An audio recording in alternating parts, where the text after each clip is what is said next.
just past midnight at a lonely gas station. I looked into the glass doors and watched myself walk out, take my keys, and drive away in my car. The Glitch Files. The first time the mirror blinked before I did, I assumed I was tired. Morning light had just rounded the blinds, the kettle ticked like a small clock, and steam fogged the bathroom in a patient halo. I stood there with a toothbrush in my mouth, counting the seconds I had slept, counting the seconds I had not. The mirror held me the way water holds a face, soft-edged, familiar. Then my reflection blinked. A soft, deliberate close and open, just before mine. It was nothing you could prove, a heartbeat off. I blinked to catch up and saw myself arriving late to my own eyes. I laughed, small and breathy, spat toothpaste, and told myself to go to bed earlier. The kettle clicked off in the kitchen. The day went on. But a hairline crack in a cup makes every sip cautious. In the office elevator, the stainless steel panels turned everyone into mercurial ghosts. My colleagues watched their phones.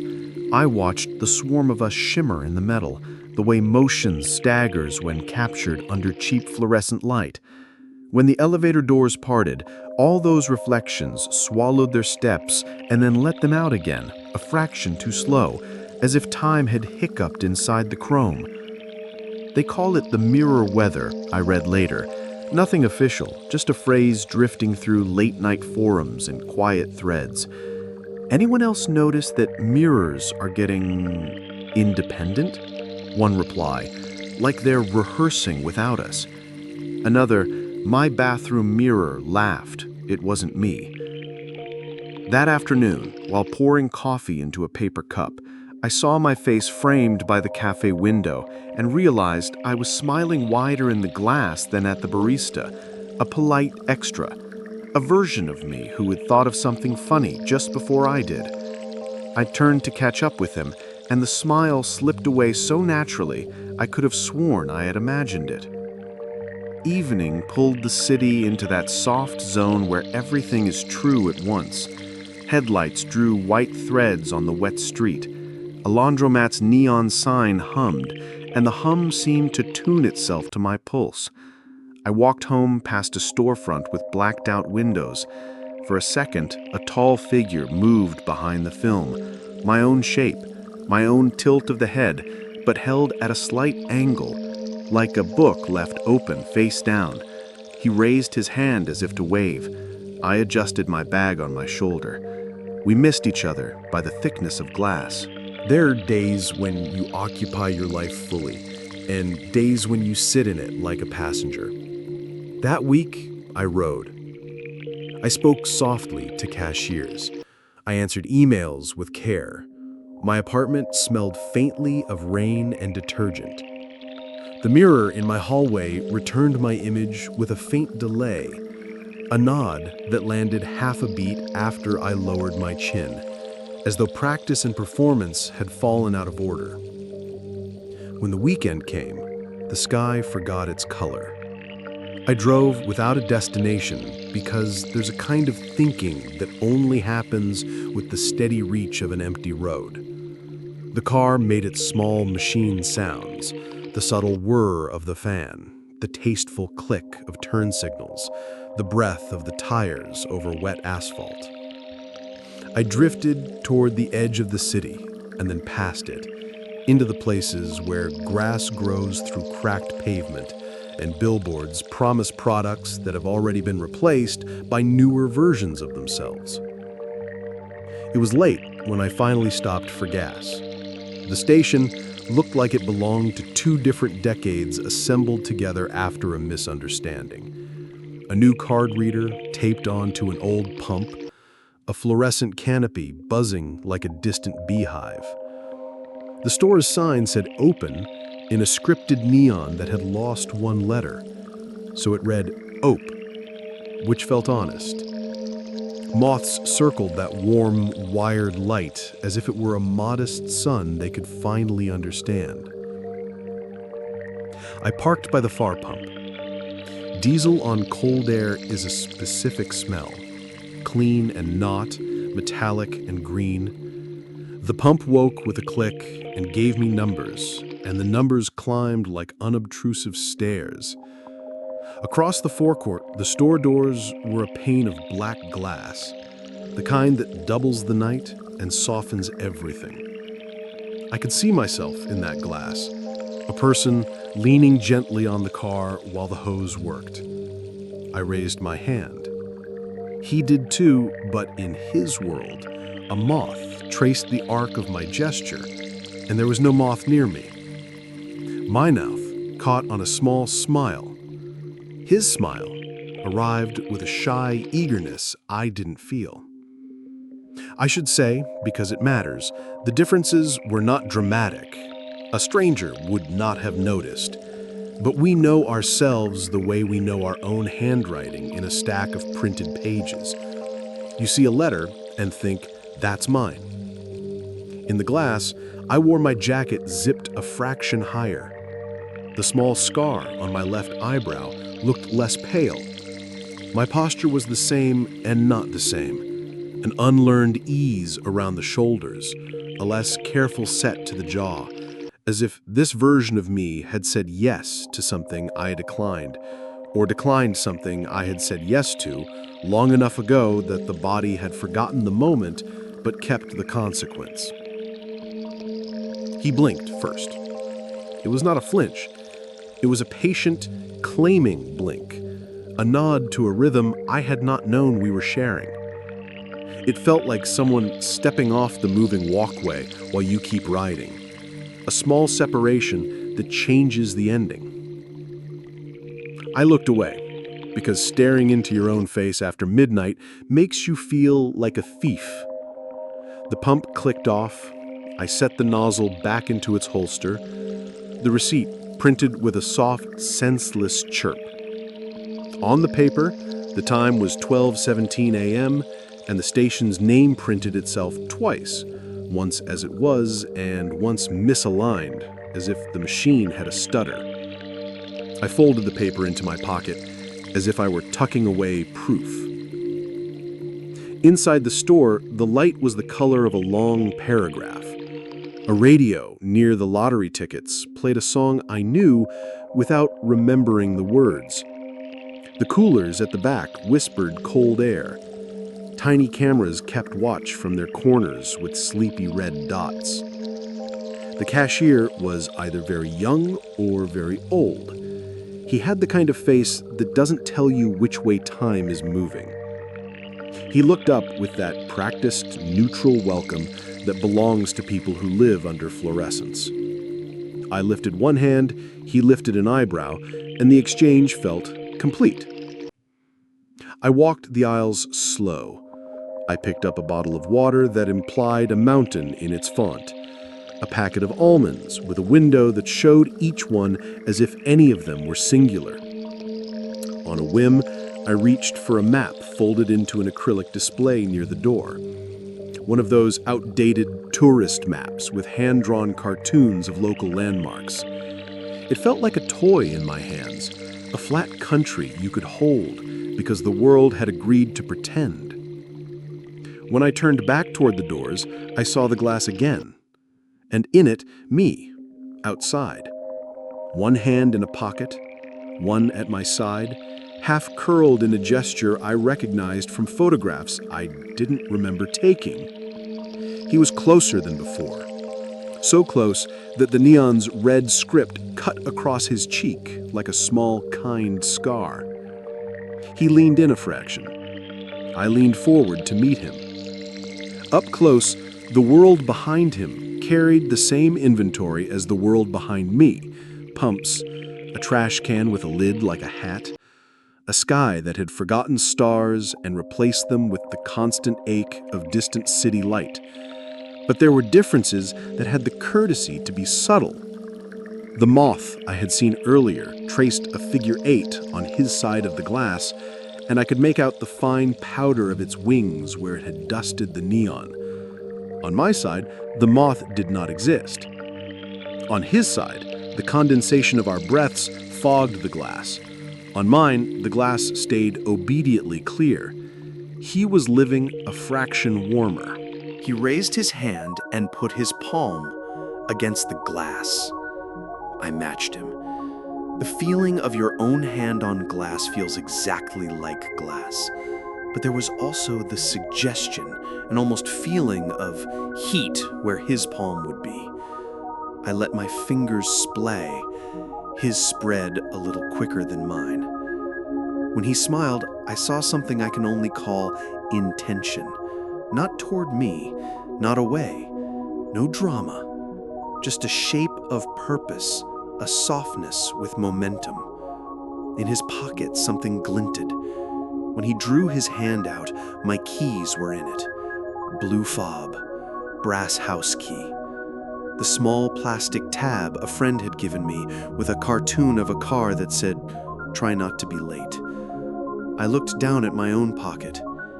It was heavy, and it was not. I patted it with disbelief and felt nothing but the folded map pressing its thin country against my thigh. Sometimes the mind is slow to revise its inventory. The keys had been in my pocket until they were not, and the lag felt like standing on a ferry while the dock recedes, the gap growing so gently you do not notice you have committed to being carried away. I looked at his hand, he looked at mine. He lifted the keys in a small, apologetic show and tell. He didn't gloat, he didn't wave goodbye. He did a small, practical thing. He leaned his shoulder and hip the way I do when I exit any door I am unsure of, testing the give, placing weight where it will matter. The glass arrayed itself into faint ghost layers of me, us, catching city light and moth dust and the red vowel of the open sign. The world felt like a long-held breath. The door moved. There wasn't a sound I can report, nothing dramatic cracked. But the hinge had a sigh, and the sigh reached both sides. He stepped back, then forward, a sequence that made no sense and perfect sense, like a word repeated until it is only shape. The door was open and not open. The air touched and didn't. He sidestepped the little display of scratch-off tickets the way I would. He kept his eyes low, as if to be polite to the cameras. He walked past me the way you pass yourself in a reflective window at night, aware and pretending not to be. At the counter, the cashier glanced up. If he saw two of me, he had the kindness to treat it as one. The radio sang something about a road that keeps going. My heart added another beat without asking for it. My reflection that was not brushed my shoulder with a warmth that might have been the store's breath and might have been nothing. He did not smell like me. He smelled like cold air coming in from a different place. He went out into the night through the door that belonged to both of us. I followed to the glass, to my side, to the same place as before. My car waited under the hum of the canopy. He walked to it with my stride, but the stride had a lightness I recognized the way you recognize a song you loved and stopped playing. The keys rang with their small, everyday bell. Headlights rose like eyelids into the night. "I'm still here," I said to no one. The sentence felt like a handrail. There is a moment between turning the key and the engine catching where you hear what silence sounds like under a decision. He made it through that moment without hesitation. The car purred, and the reflection of the storefront glass in the doubled night, I watched myself back the car from the pump and angle toward the plastic curb. He didn't look at me as he passed. That was the strangest kindness of all. He paused at the lot's open mouth, the way you pause at a question you've already answered. Then he drove away, calm, competent, merging with the dark road as if it had been waiting for him specifically. The map in my pocket bent under the movement of my thigh as if to point at routes I did not need. I lifted my hand toward the glass without meaning to. In the black reflection, a moth made the figure 8 again, dedicated and approximate. Behind me, the radio singer found his chorus and the cashier cleared his throat. The door side closed the way a book does, finding its place with a soft certainty. Outside, the canopy buzzed over empty pumps. The neon wrote its red vowel on the night and on my cheek. The receipt in my pocket pressed the doubled station name into my leg, and I remembered a phrase from the forum, like they're rehearsing without us. I stood there, still me, more me than I had been, less me than I had expected, and let the hum of the coolers, the low wind under the door, the far road tire hiss braid themselves into a single sound. The glass returned my face to me. It did so perfectly. It did so late. I lingered in the store longer than anyone should. There's something about fluorescent light at midnight that makes the minutes lose their sharp edges. The hum above became a kind of lullaby, steady and patient, and the coolers whispered in cycles, reminding me of tides. I stood there with the folded map still pressed in my pocket, a bottle of water sweating in my hand, and the cashier's neutral gaze balancing everything in place. I should have walked out. I should have stepped into the empty forecourt and confirmed, perhaps, that nothing had happened. But when I moved toward the door, my reflection didn't follow. It stayed where it was, half-lit, faint, and waiting. I leaned closer, studying my own eyes in the glass. Mine were tired. His were bright. I let the door open anyway, and the outside air met me like a cool reminder. The pumps sat quiet, lined like sentries, each digital face blank. The place where my car had been was only a damp rectangle of darker asphalt. A single moth, maybe the same one, drifted by and vanished into the canopy glow. Walking across the lot, I felt the strange stillness that comes when you've forgotten something but can't name it. The keychain my friend had given me, "Try not to be late," echoed in my thoughts. A small joke turned serious. I told myself to laugh. After all, a car stolen at a gas station is no miracle. It's an inconvenience, a report to file, a call to insurance. But the unease didn't fit that shape. It wasn't anger or panic.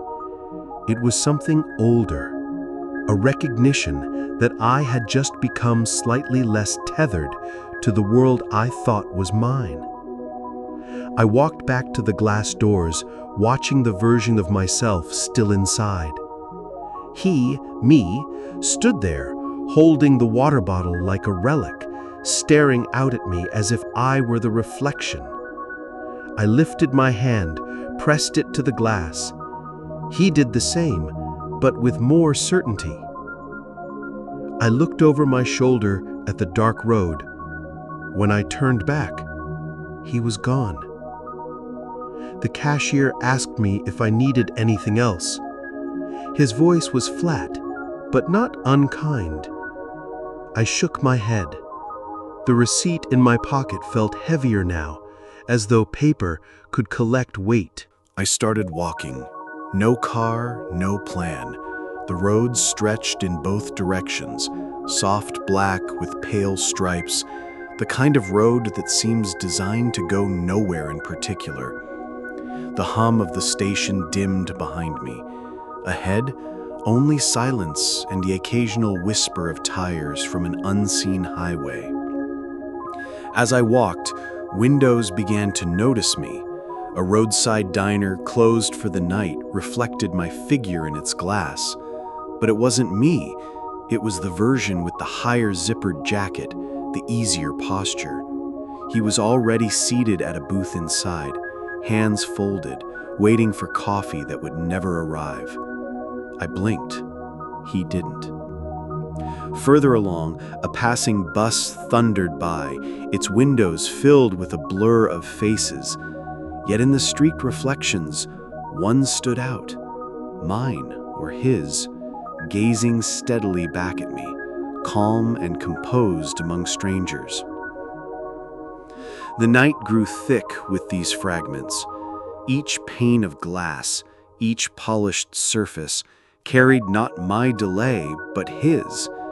A version of me, stepping a fraction ahead, living just slightly sooner, slightly freer. I slowed my pace and let it happen. It felt like walking through rehearsals of my own life, scenes I hadn't yet performed but somehow already had. At first, I tried to catch up, blink faster, step in rhythm, breathe at the same time, but the effort was hopeless. He was always a half-second sooner, and I was left trailing like an echo. By the time I reached a narrow bridge over a quiet creek, I was breathing evenly again. The water below offered its reflection, but the ripples smudged it into something ghost-like. I leaned on the rail, listening to the soft trickle and the faint hum of power lines above. For the first time, I wondered if perhaps I was the reflection. If the person who had taken the car, who moved more easily, who blinked first, was the true self, and I was only the residue, what was left behind, walking the empty road, carrying nothing but a folded map and a receipt that printed 2 names. The thought didn't frighten me. It settled in like a quiet guest, a suggestion that maybe the world had split and both versions were simply continuing, one ahead, one behind, 2 halves of the same rehearsal, each convinced of their role. When I pulled the map from my pocket, the creases glowed faintly under the passing light of a single car on the highway. The cartoon landmarks smiled back at me, bold ink lines trying to make sense of space. Yet across its surface, faint and blurry, I saw handwriting. My own. Notes I had never written. The letters spelled out routes, small reminders in the margin. Take the other road. Wait by the water. Don't be late. I folded it back slowly. The night pressed close around me, gentle and infinite. Somewhere down the road, a car engine purred, fading into the distance. I couldn't tell if it was mine, or his, or both. And I walked on, letting the reflections keep their lead, wondering what they knew that I didn't. The road bent me toward a stretch of abandoned storefronts. Their windows were clouded, dust and old posters pressed against the glass. But in the streaks where clarity remained, I saw him again. Or perhaps he saw me. His figure leaned against the frame of a doorway, my jacket zipped higher, my shoulders easier, a stillness that looked earned. He didn't move, but his presence filled the reflection like a lamp left on in a quiet room. I stopped walking. The night pressed close, and the only sound was the distant hush of cars on some faraway highway. My reflection, if I should call him that, lifted his head slightly, enough to make me feel acknowledged. Not a signal, not a demand, just a recognition, soft as a nod across a crowded station. In the dimness, the words arrived without sound. They came the way a memory comes, not spoken, but remembered whole. If I go, you stay. If you go, I stay. It wasn't a threat, nor even a choice to weigh, more like a law of mirrors, patient and impartial. One continues, one lingers. Both are real. I looked at him, at myself, standing so calmly in the glass. His eyes carried something I couldn't name, as if he had already walked the same roads and simply returned to stand where I might notice. A kind of generosity flickered there, quiet and unassuming, the way light filters through curtains at dawn. I pressed my hand to the glass. He mirrored me instantly, not late this time, not early, perfectly in step. For that moment, it was as though the lag between us had disappeared, and I was whole again, two halves meeting through a transparent skin of night. Then he stepped back, just a fraction, enough to remind me that his road was different, that his turn had already been made. In the reflection, I saw my car idling at the curb, headlights a steady glow. He reached for the door, smooth, practiced. I did not move to stop him, because I understood suddenly that stopping him would have meant stopping myself. The engine purred alive in his world.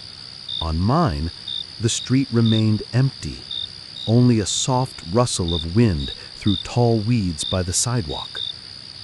I watched as he drove forward, not away, but onward, like a note carried further into a song.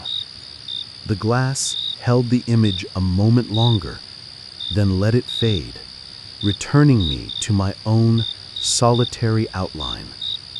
I stood there, breathing slow, feeling neither abandoned nor triumphant, just balanced, as though the universe had whispered a reassurance. Nothing was taken, nothing lost. Two paths had unfurled, and both would be walked. The night deepened, and the silence turned gentle, like water smoothing stones. I pressed my palm once more to the cool pane, letting the glass keep my touch. Then I let my hand fall and continued down the road, steady in the knowledge that somewhere, out there or in here, another version of me was doing the same. The night grew lighter as I walked, not with the sun, but with the hush that comes before morning. Street lamps leaned over the road like patient companions, their halos blurred by the faintest mist. My steps slowed until I was almost drifting, as if the pavement itself was carrying me along. I unfolded the map again. The paper was worn now, soft at the creases, and though the cartoon landmarks still smiled in their bright ink, the handwritten notes had blurred into shapes I couldn't read. Perhaps they had never been words at all. Perhaps they were only reminders that I was still here, that movement itself was enough. The creek I had passed earlier whispered beneath the bridge, repeating its endless sentence. I leaned against the railing and let the sound soak into me. My reflection shimmered faintly in the water, scattered by ripples. No other version waited there this time. Only me, fragmented, quiet, still part of the flow. The world felt gentler now, as if it had stopped insisting on answers. The stolen car, the double in the glass, the whispered truth that one stays and one goes, none of it weighed heavy. It all belonged to the same fabric, a pattern I couldn't see in full, but could trust to be whole. I let my eyes drift shut and listened. The hum of distant power lines, the murmur of water, the soft thrum of my own breathing. Each sound folded into the next until they were one low, steady chord. When I opened my eyes, the horizon held a faint suggestion of light. Not dawn yet, but the idea of it. A quiet promise. I started walking again, slower now, unhurried, as though I had all the time in the world. Behind me, the glass and its echoes faded into memory. Ahead, the road waited, soft and open. I carried nothing but the folded map, light as a feather, and the steady rhythm of my steps. And in that rhythm, I felt both of us, the one who had gone ahead and the one who remained, moving together. Two notes in the same song, never quite in unison, but never truly apart. The night welcomed me onward, and I went. Disclaimer: all stories shared on this channel are entirely fictional. They are created to inspire imagination, reflection, and thoughtful dialogue about the future, our relationships, and the human experience. Glitch recorded. Returning to standby.